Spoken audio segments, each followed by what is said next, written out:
was the 1920s and Coca-Cola had a big problem. People mostly thought of their product as a refreshing drink in summer, but sales normally dropped substantially in the winter when it got colder. And this makes sense. Who gets in from the snow, feeling freezing cold, and immediately thinks, I want a cold glass of Coke? So Coca-Cola desperately needed a way to improve sales in winter, but just running more ads wasn't going to be enough to change people's perceptions of the product. They needed something that would create a deeper, long-lasting connection in consumers' minds between Coke and winter. And what's most people's favorite part about winter? Christmas. In fact, for many, it's the happiest time of the whole year, a time of togetherness and joy and everything that Coca-Cola has always tried to associate itself with. Because the truth is, ever since Coke first began in the late 1800s, their success has always been built on one simple thing. They do not sell you on their product or its taste. Instead, they try to associate the feeling of happiness with drinking a Coke. So connecting Coke to Christmas would be the holy grail. So Coke thought, what if we could embed ourselves into this holiday? And what better way than the beloved figure of Santa, the personification of Christmas itself?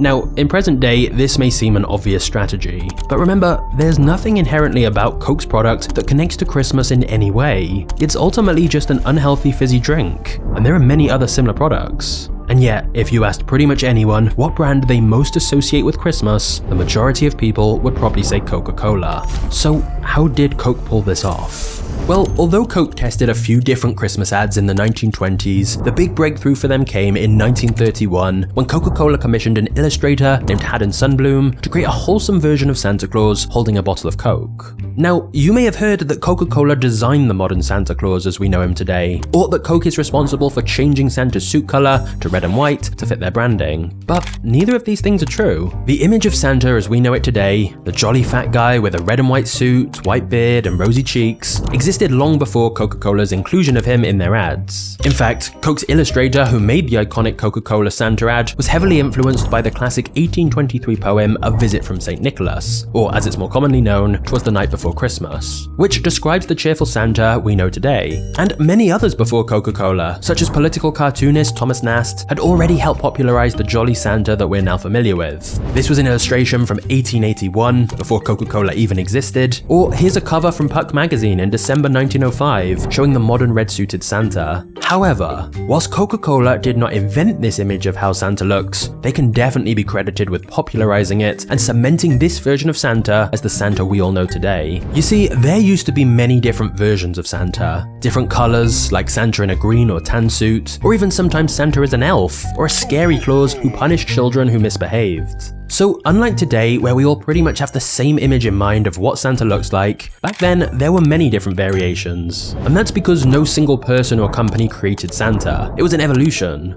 In fact, the earliest concept comes from the folklore traditions of St. Nicholas, all the way back in the 4th century, who was famous for giving gifts to the poor. But then over the years, elements from characters in different countries, like the English figure of Father Christmas and the Dutch figure of Sinterklaas, all kind of merged together into this figure we call Santa Claus. But that's where Coca-Cola comes in. Coke's marketing team realized that there was a very fortunate coincidence, that one of the most popular versions of Santa wore red and white, the same colors as Coca-Cola. So of course, this is the version Coke always used in their advertising. And unsurprisingly, they also made sure Santa in their ads was always very cheerful, unlike some of the slightly meaner Santas that were drawn before Coke came along. And Coke's relentless ads every year meant that they massively helped popularize this specific version of Santa, as Coke's constant plastering of this imagery in magazines, billboards, and shop displays gave people more exposure to this version and reinforced it as the typical Santa. So basically, Santas that looked very similar to this were already popular before Coke's ads began. And it's believed the red and white colours may have come from the red and white bishop robes of St. Nicholas. But Coke's extensive advertising did play a big role in proliferating this specific version all over the world and helped solidify it as the main one.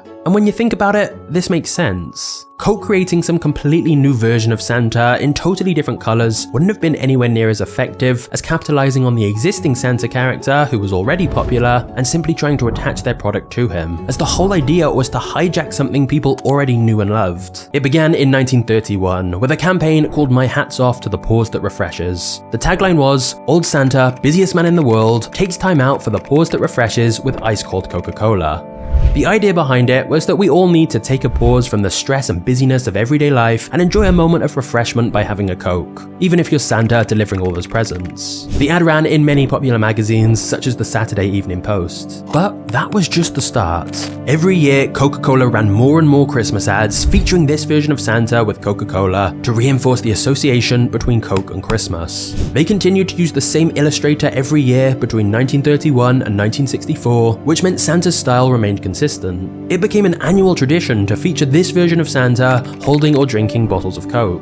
And the best part? Since nobody actually owns the rights to Santa, Coke don't even have to pay any royalties or fees to use the iconic character. Of course, they didn't just stop at Santa. They used other heartwarming winter imagery too, such as polar bears with Cokes, and then introduced the classic Coke trucks with Christmas lights. And the ads absolutely worked. Not only increasing Coca-Cola's sales in winter, but also achieving another important goal: targeting children. For many impressionable kids, seeing the beloved Santa figure constantly surrounded by Coca-Cola undoubtedly created a deep association between the product and the happy feelings of Christmas. This was actually crucial for Coke, as there's strong research to show if you can get kids to drink Coke when they're young, they're much more likely to become a customer for life. Not just that, but you may be familiar with the study of Pavlov's dogs. Pavlov was a Russian psychologist who did an experiment where right before he fed a group of dogs, he'd ring a bell. He did this again and again until eventually the dogs started salivating when the bell rang, even if there wasn't any food present, because they'd been conditioned to think that the bell ringing meant food was coming. This was the discovery of classical conditioning. Now, when it comes to Coca-Cola, a person may not initially have strong feelings towards Coke, but they do have strong positive feelings towards Christmas. Happiness, family, excitement, and so on. So by conditioning people every year in their ads that Coke and Christmas go together, just like Pavlov did with the bell and food, eventually people associate those same positive feelings of Christmas with Coca-Cola. Now, whilst this was undoubtedly great work by Coke's marketing team, what's not so well known is that even before Coke had the idea of using Santa in their ads, a different drinks company had already done it. There are ads from a brand called White Rock Beverages at least 15 years before the first Coke Santa ad appears, in which a modern style Santa is delivering presents, which includes White Rock water. This campaign led to the business becoming one of the largest producers of mineral water in the United States by 1923, and so they soon started using Santa to sell their ginger ale as well.